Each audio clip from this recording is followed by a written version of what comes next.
Hello दोस्तों, आज की वीडियो में आप सभी का स्वागत है। दोस्तों, पिछली कई वीडियो में मैंने आपको जोड़ घटाना गुणा भाग सिखाए थे, जिसमें कैरी यूज नहीं हुआ था, यानी कि उसमें हासिल नहीं मिला था। लेकिन अब मैं आपको जो जोड़ घटाना सिखाने वाला हूँ, इसमें कैरी यूज होगा। इसलिए मैंने ऊपर लिखा है हासिल वाले जोड़ और घटाने जिसमें कैरी यूज होगा, जिसको आप हिंदी में हासिल कह सकते हो, यानी कि कैरी को फॉरवर्ड करना। ठीक है, तो चलिए दो एग्जाम्पल मैंने अभी लिखे हैं जिसको हमको जोड़ना है।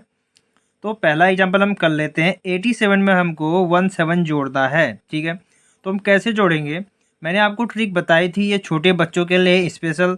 अगर आपके घर में बहुत छोटे बच्चे हैं जो 1 से लेकर 5th क्लास तक पढ़ते हैं और वो अभी भी मिस्टेक करते हैं, तो आप इस ट्रिक से उनको समझाओगे तो डेफिनेटली उनको अच्छी तरह से समझ में आएगा। सबसे पहले आपको क्या करना है, थोड़ी गिनती लिख लेनी है, जितनी गिनती तक हमारा जो है ये जोड़ आने वाला है, क्योंकि जोड़ जो है 15 से ऊपर नहीं जाएगा। तो मैंने जो है यहाँ पर 15 से मैंने जो है गिनती लिख ली है साइड में। ठीक है, सबसे पहले क्या करना है, हमको 7 तक गिनती गिन लेनी है।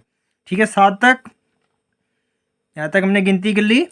अब क्योंकि हमको 7 में 7 जोड़ना है, तो हमको 7 की गिनती फिर से हमको इस 7 के आगे हमको बढ़ा लेनी है, क्योंकि हमको जोड़ना है। तो 1 2 3 4 5 6 7, कहाँ पे आके रुका, 14। तो 7 और 7 कितना होता है, 14। यहाँ पे हम लिख लेते हैं, क्योंकि दोस्तों कैरी जब यूज होता है वो 2 अंकों में ही कैरी यूज होता है। यानी कि अगर यहाँ पे 10 से नीचे का अंक आता तो कैरी यूज नहीं होता। तो कैरी कहने का मतलब है जब दहाई का अंक जब होता है तब कैरी यूज होता है, और कैरी हमेशा दहाई का अंक होता है। तो 14 में कैरी क्या मिला हमको, 1। ठीक है, इकाई का अंक 4 है, दहाई का अंक हो गया हमारा 1। तो हमारा कैरी निकल के आया है 1। इसको हम आगे फॉरवर्ड करेंगे यहाँ। उसको फॉरवर्ड करने से पहले क्या करेंगे, हम पहले यहाँ पे इसको जोड़ेंगे।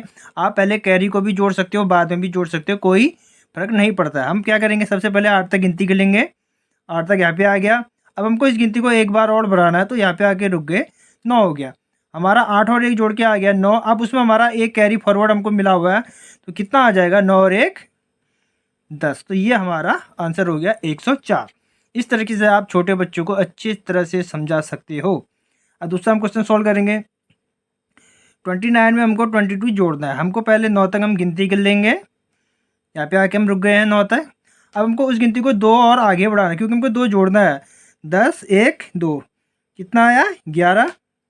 11 का 1 लिखेंगे, देखिए यहाँ पे साइड में हमने लिख दिया है। ठीक है, क्योंकि कैरी हमको मिल रहा है, यहाँ पे 2 अंक आ गए हैं। मैंने कहा था कैरी हमको तभी मिलता है जब 2 अंकों में कोई भी अंक आता है। तो हमारा जो कैरी जो होता है वो दाही अंक होता है। इकाई अंक 1 है, इसमें दाही अंक भी 1 है। तो हमारा कैरी फॉरवर्ड हमको निकल के आया 1। इसको हम आगे फॉरवर्ड करेंगे यहाँ। पहले हम 2 2 में जोड़ देंगे। पहले 2 की गिनती 2 बार गिनी, इस गिनती को हमको 2 बार और आगे बढ़ाना है। 3 4 यहाँ पे आके रुक गए। कितना आया, 2 और 2 जोड़ के 4। अब एक एक हमको कैरी फॉरवर्ड मिला है, हम इसको जोड़ देंगे तो कितना आ जाएगा, 5। तो इस तरीके से ये कैरी फॉरवर्ड वाले क्वेश्चन किए जाते हैं। इस तरीके से अगर आप छोटे बच्चों को सिखाओगे तो कभी भी मिस्टेक नहीं करेंगे। अब मैं 2 एग्जाम्पल और लेके आ गया हूँ जिसको हमको घटाना है। इसमें भी हमारा कैरी यूज होगा। आपको एक बात ध्यान रखना है, बच्चों को आपको ये बताना है कि कैरी फॉरवर्ड जब प्लस में होता है वो दाएं से यानी कि इकाई से दाएं की तरफ हमको ले जाते हैं। हमको मतलब ले जाना होता है, उसको जोड़ना होता है। और जो घटाना जो होता है हमारा दाई से लेकर हमको इकाई की तरफ उसको देना होता है। ठीक है, प्लस में हम इसको इकाई सॉरी कैरी हम देते हैं अगली संख्या को, और माइनस में हम कैरी लेते हैं दाई के अंक से। अब मैं आपको एग्जाम्पल कराऊंगा तो आप अच्छे से समझ जाओगे। 40 में से हमको 11 माइनस करना है। अब देखिए दोस्तों, यहाँ पे 0 है, यहाँ पर 1 है। 0 में से तो 1 घटेगा नहीं, तो हम क्या करेंगे, एक कैरी फॉरवर्ड हम यहाँ करेंगे। हमने इसको एक कैरी दे दिया है, तो ये कितना हो जाएगा, एक हम यहाँ पे लिखेंगे तो इसके आगे एक करेंगे तो ये हो जाएगा 10। 0 है, 0 के आगे हमने 1 किया तो ये क्या हो गया, 10। 10 में से 1 गया। अब इस तरीके से भी बच्चों को सिखा सकते हैं। हमने पहले 10 से गिनती कर ली, उसमें से हमको 1 कम करना है, तो कितना आया हमारा, 9। ठीक हो गया। अब हमने क्योंकि अभी हमने एक कैरी फॉरवर्ड किया था, यहाँ पे हमारा कितना बचा, 3।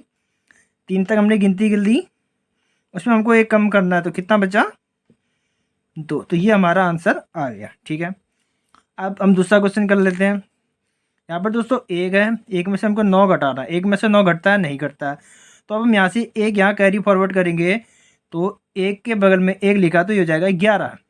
11 तक हमने गिनती कर ली, 11 आ गया, उसमें से हमको 9 कम करना है। 1 2 3 4 5 6 7 8 9, 9 हमने यहाँ पे कम कर लिया तो हमारे पास कितना बचा? 2। 11 में से 9 गया, बचा यहाँ पे 2, क्योंकि हमने ये कैरी फॉरवर्ड यहाँ किया था। यहाँ पर हमारा क्या बचा? 2। 2 में से 1 कम करेंगे दोस्तों, कितना बचेगा? 1। तो इस तरीके से कैरी फॉरवर्ड वाले जोड़ घटाना आप इस तरीके से छोटे बच्चों को सिखा सकते हैं। और इस तरीके से अगर आप सिखाओगे तो कभी भी गलती नहीं करेंगे। ये बेसिक है, क्योंकि जब थोड़े बड़े हो जाते हैं तो फिर खुद ब खुद करने लगते हैं अपने अनुमान से, फिर आप उसको दूसरे तरीके से भी सिखा सकते हो। ये समझ लीजिए कि ये ट्रिक उन बच्चों के लिए जो पहली बार सीख रहे हैं या फिर बार बार करने के बाद भी गलती करते हैं। तो इस तरीके से अगर आप सिखाओगे तो कभी भी मिस्टेक नहीं करेंगे। दोस्तों मिलते हैं नेक्स्ट वीडियो में, जिसको मैं आपको और भागा सिखाऊंगा जिसमें कैरी यूज होगा। तो मिलते हैं नेक्स्ट वीडियो में।